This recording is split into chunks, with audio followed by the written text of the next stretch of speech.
Facebook, YouTube, what's going on? Going to take you through a tour of my home studio. Before I start showing you, I'm just letting you know this is not, by no means an amateur studio that was put together in 20 minutes. It took me 2003, so about 8 years to put this together, the way you see it now. So let's get started with the tour. All right. The first thing I'll do is I'm a big guitar geek, so I'll show you my two Pride and Joy amps.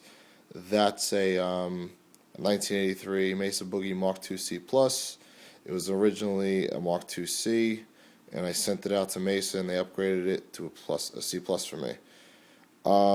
I do not use that speaker that's in the cabinet. It plays out of this 4x12 that I have. This is a Road King cabinet. It's an oversized 3/4 back cabinet, and that is the Road King head. Pretty cool 4-channel amp, 150 variable watt amp.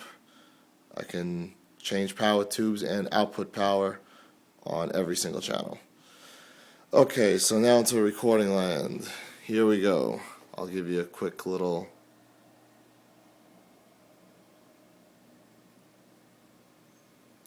tour. Alright, let's jump into the long and the short of it.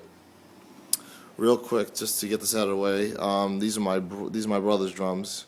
They're Thomas Star Classic Birch kit. The whole kit is mic'd up with the mics, as you can see, and all those mics come on the snake that's on the floor here, and they shoot up into that mixer and take up the first 11 channels on a mixer, and then my mixer serves as my interface card going in to this computer here that I have, that I believe it's a 3.06 quad-core processor with 6 gigs of RAM, a 500 gig hard drive, and a 2 terabyte storage drive that I use for to put all the projects on once they're done. Okay, so we'll come back up here and we'll start in keyboard land.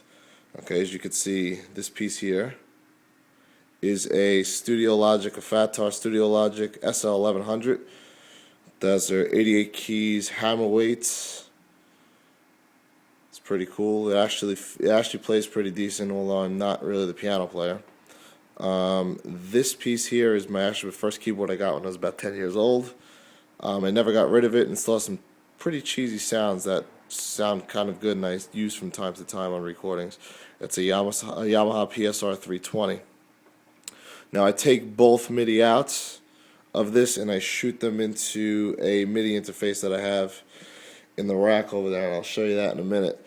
And actually I come back out into this PSR in case I want to actually use audio off of it, and I can shoot it into a channel of the mixer. Now, speaking of the mixer, this is a Mackie Onyx 1640. It's a 16 channel 4-bus mixer, 6 aux sends, and Perkins EQs with mid sweeps on every single channel. This was an eBay special, although you probably won't be able to tell because it's in really, really good shape, and I've had it for about 5 years now. And I think the mic pre's sound absolutely fantastic, and it hasn't served me wrong. So, okay, so next to this is my Mackie Big Knob. This is my studio controller for my 2 sets of monitors. One set being these bad boys. These are Mackie HRS 824s, MK2s, and then I have a little set of Yamaha HS50Ms, I believe these are. And basically what I can do with this piece is I can adjust the volume, louder and quieter, and the Mackies are on channel A, the Yamahas are on channel B, so I can reference very easy. I have a mute, a dim switch, and then I can select sources. So if I'm coming out of the iPod, I just click that on and it'll play through the iPod. And other than that, the DAW, which I'll get to in a second, is the main feed. I also have 2 headphone jacks in the sucker, so I can listen somebody's hanging over my shoulder in a session, they want to get in on it too. Boom. All right.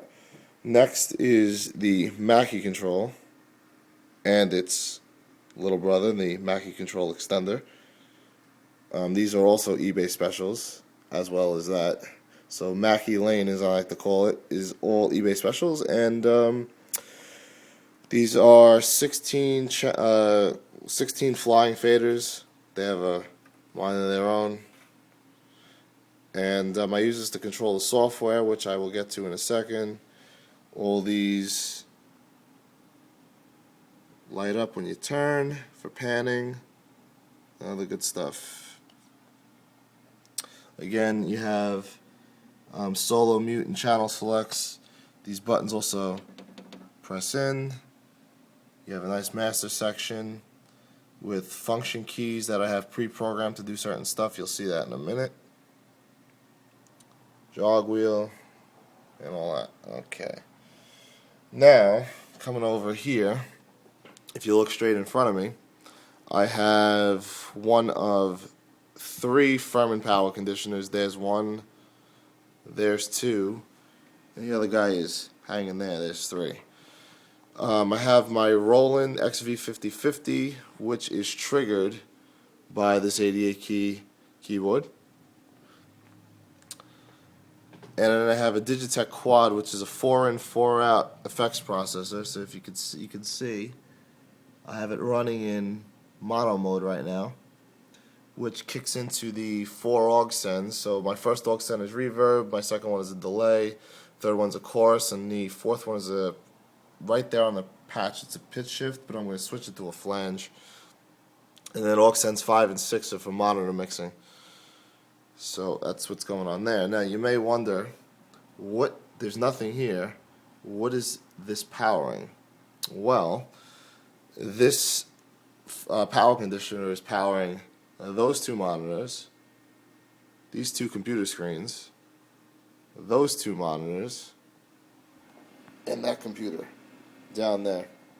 Now, all 3 of these power conditioners are plugged into this APC. That's a backup generator. And if the power is to go out in the house, I have a whopping 10 minutes to either shut my gear down or take my chances and keep going, which is pretty cool. Alright, coming into the bottom rack where the mess of wires are. Alright, here's the third power conditioner that I have. Are the lights on? Yeah. I have here is my Steinberg Mid X8, which is my MIDI controller. It has the Roland's plugged into it. My 2 Mackie controls, these 2 guys here, are plugged in. This Yamaha keyboard's plugged into it. So they all control everything into the computer through there. Here's a 2-channel Bluetooth mic pre. Good for vocals, it's tube. I have one of these Art Studio V3s. I had one of these kicking around, so I figured I'd put it in the rack. Next, I have my DBX. This is a 166 XL compressor. Next, I have my where is it? Right here. This is my Samson headphone mixer. It's a 4-channel headphone mixer. And the cool thing about this is I have it patched from the bus outs of the mixer. So bus 1, bus 2, bus 3, and bus 4. So if you're recording vocals, guitars, drums, and bass all at one time, you can control. Everybody has an individual control of, mix to recording mix ratio. So if you want your guitars hotter, your bass hotter, your drums hotter, you can control that on every channel, which is pretty cool. And then your 4 headphone outs. And then I have the patch bay, which basically sends signal any and everywhere I want. So these are, you can see the 4 buses, my 4 bus outs on a mixer. These are a combination of the aux sends on the mixing console, and then this one comes out of my Roland XV5050 up there. And right now I'm shooting it back into the mixer, but I could, if I want, patch straight in this way. I can come right into the blue tube, grab another cable, come out of the blue tube, and then go back in, so I can actually run signal however I want, which is kind of cool. Yes, it is a mess behind there, and you will not see what it looks like because it looks like a disaster. Coming to the computer, I have a whole bunch of programs I have. I have Wavelab 6, even though I really don't know how to master it yet. I want to reach out to one of my buddies who knows how to do it, so I'm going to figure it out. I have, there we go, acoustic piano, that's Native Instruments. I have Hypersonic, Guitar Rig 3, which I don't use, and Gearbox is going to soon be retired. That's my what I get for guitar sounds right now. It's pretty cheesy, but you know, hey. And then I have Nuendo 4, which is my primary recording software. And I have a boatload of plugins that I use when I mix, and I will show you some of them. These are my favorites. We'll start here. This is the API, the 2500 compressor. It's very smooth. I like it a lot. Then I have I have two Universal Audio UAD1 powered plugin cards. I have more plugins than what I have up here on the, I've bought more plugins than what I have up here on the screen. I also have the Fairchild 670, the Pultec Pro, and I'm gonna soon be getting a UAD2 card because I need the EMT 250 reverb. It's pretty sexy. But this is the EMT 140 reverb. That's a UA 1176 and an LA 2A. And shooting over are my probably two most commonly used plugins, and they're probably my two favorites, the SSL, the E channel, and the bus compressor, which is awesome. They really, really, really enhance your recordings very nicely. This is the API 550 EQ, which is nice. It's nice Brit sounding EQ, and the